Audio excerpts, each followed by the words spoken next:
প্রিয় বন্ধুরা, আসসালামু আলাইকুম।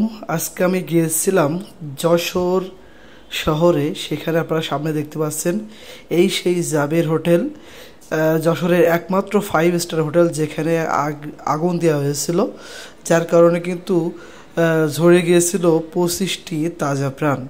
সেখানে মানুষ পুড়ে কিন্তু ঝলসা হয়েছিল এই সেই জাবের হোটেল। তো এটা যে দলেরই হোক, যারই কাজ না হোক না কেন, এটা কিন্তু কখনোই কাম্য নয়। তার কারণ হলো যে মানুষগুলো ওখানে মারা গিয়েছে, সেই মানুষগুলোর জীবন কি কেউ কখনো ফিরিয়ে দিতে পারবে? ব্যক্তিগত আক্রোশ কিংবা রাজনৈতিক আক্রোশের কারণে এই কাজটি আসলে ঠিক হয়নি। ঠিক হয়েছে কিনা অবশ্যই আপনারাও জানাবেন। তো আপনারা দেখতে পাচ্ছেন সামনে ছাত্র ভাইয়েরা কিন্তু ট্রাফিক পুলিশের কাজ করছে বা ট্রাফিকের কাজ করছে। আপনারা দেখতে পাচ্ছেন এই যে ছাত্র ভাই, তিনিও কিন্তু কাজ করছেন খুব শৃঙ্খলভাবে, সুন্দরভাবে ছাত্ররা কিন্তু কাজ করছে। আপনারা দেখতে পাচ্ছেন সামনে এক ছাত্র ভাই, সেও কিন্তু কাজ করছে। পুরো যশোর শহরটা কিন্তু ছাত্ররা ট্রাফিকের কাজ চালাচ্ছিল। তো দেখতে পাচ্ছেন মানুষ যদি কেউ উল্টো পাল্টা রাস্তা দিয়ে যাচ্ছে, তো তারা কিন্তু এটা ঠিক করে দিচ্ছে। এমন কিন্তু অনেক জায়গায় দেখেছি, বা কিছু কিছু জায়গায় এমন দেখেছি যে আপনার বর যাচ্ছে, তো গাড়ির লাইসেন্স বা ইত্যাদি না থাকার কারণে বরেই কিন্তু নামাই দিয়েছে রাস্তায় ট্রাফিকের কাজ করার জন্য। তো যাই হোক, যশোর শহর অনেক সুন্দর একটি শহর। স্বাধীনতার পরে আপনারা দেখতে পাচ্ছেন খুব ভালোভাবে চলছে। এটা হলো আপনারা সামনে দেখতে পাচ্ছেন এই যে সেনাবাহিনীর ভাইয়েরা কিন্তু টহল দিচ্ছে। কয়েকটি গাড়ি আমরা দেখেছি সেনাবাহিনী, বিজিবি, তারা কিন্তু রাস্তায় টহল দিতে আমরা তাদেরকে দেখেছি।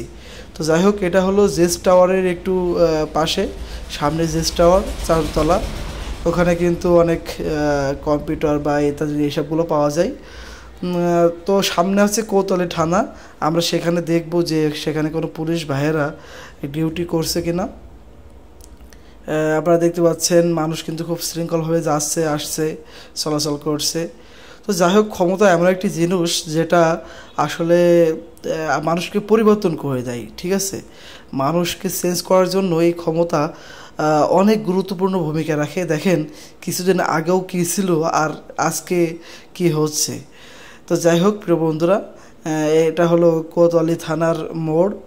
এখানে দেখতে পাচ্ছেন খুব সুন্দরভাবে ট্রাফিক পুলিশের কাজ হচ্ছে। যে কোতোয়ালি মডেল থানা, এখানে কিন্তু কিছু মানুষ আমরা দেখতে পাচ্ছি, কিন্তু কোনো পুলিশ দেখতে পাইনি। একজন পুলিশ মাত্র গেটে দাঁড়িয়েছিল, দেখেছিলাম। তারপরে আপুরা কাজ করছে দেখতে পাচ্ছেন ট্রাফিক পুলিশের। সামনে একজনের দেখছি, সেটা হচ্ছে আমাদের এলাকায় বাড়ি, সেই বিএনসিসি শাখার সদস্য, যশোর কলেজের মেবি রাষ্ট্রবিজ্ঞানে সে এখন প্রথম বর্ষে পড়ছে।